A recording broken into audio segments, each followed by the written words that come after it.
My name is Cassie. I am 23 years old.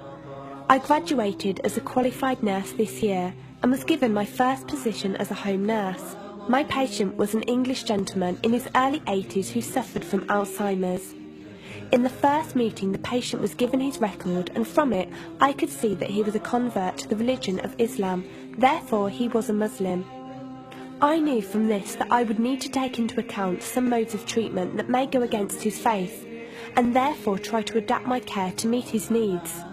I bought in some halal meat to cook for him and ensured that there was no pork or alcohol in the premises, as I did some research which showed me that these were forbidden in Islam.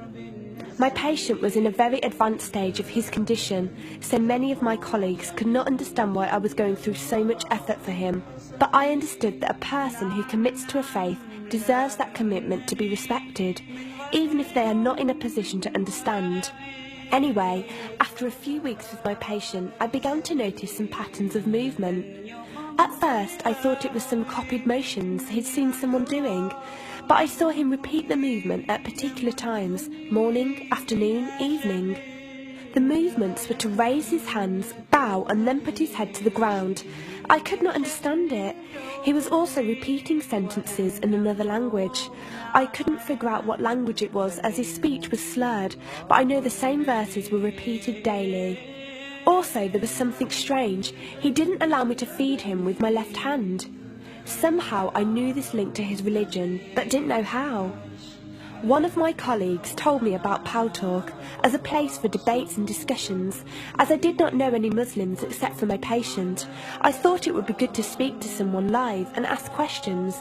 I went on the Islam section and entered the room True Message. Here I asked questions regarding the repeated movements and was told that these were the actions of prayer.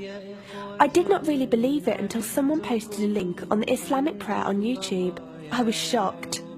A man who has lost all memory of his children, of his occupation, and could barely eat and drink, was able to remember not only actions of prayer, but verses that were in another language. This was nothing short of incredible, and I knew that this man was devout in his faith, which made me want to learn more in order to care for him the best I could. I came into the Pal Talk room as often as I could, and was given a link to read the translation of the Quran and listen to it. The chapter of the bee gave me chills, and I repeated it several times a day. I saved a recording of the Quran on my iPod and gave it to my patient to listen to. He was smiling and crying, and in reading the translation I could see why. I applied what I gained from Pal Talk to care for my patient, but gradually found myself coming to the room to find answers for myself. I never really took the time to look at my life. I never knew my father. My mother died when I was 3. Me and my brother were raised by our grandparents who died 4 years ago, so now it's just the two of us. But despite all this loss, I always thought I was happy, content. It was only after spending time with my patient that I felt like I was missing something. I was missing that sense of peace and tranquility my patient, even through suffering, felt. I wanted that sense of belonging and a part of something that he felt, even with no one around him. I was given a list of mosques in my area by a lady on Pal Talk and went down to visit one. I watched the prayer and could not hold back my tears. I felt drawn to the mosque every day, and the imam and his wife would give me books and tapes to welcome any questions I had. Every question I asked at the mosque and on Pal Talk was answered with such clarity and depth that could do nothing but accept them. I have never practiced a faith, but always believed that there was a God. I just did not know how to worship him. One evening I came onto Pal Talk, and one of the speakers on the mic addressed me. He asked me if I have any questions. I said no. He asked if I was happy with the answers I was given. I said yes. He then asked what was stopping me accepting Islam. I could not answer. I went to the mosque to watch the dawn prayer. The imam asked me the same question. I could not answer.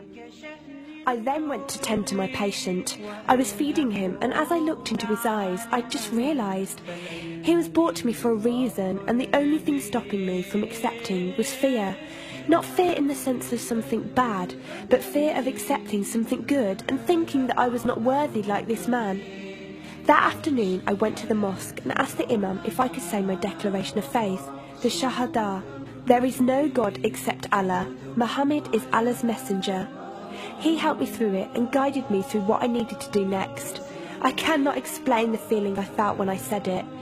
It was like someone woke me up from sleep and sees everything more clearly.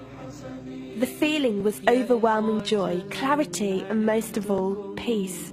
The first person I told was not my brother, but my patient. I went to him, and before I even opened my mouth, he cried and smiled at me. I broke down in front of him. I owed him so much. I came home and logged onto Paltalk and repeated the Shahada for the room. They all helped me so much, and even though I had never seen a single one of them, they felt closer to me than my own brother. I did eventually call my brother to tell him, and although he wasn't happy, he supported me and said he would be there. I couldn't ask for any more.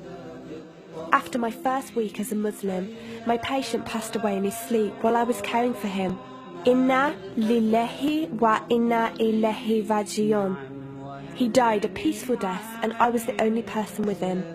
He was like the father I never had, and he was my doorway to Islam.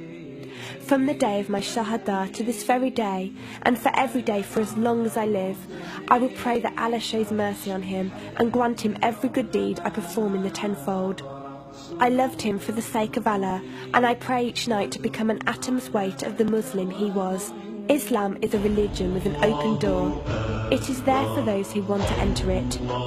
Verily, Allah is the most merciful, most kind.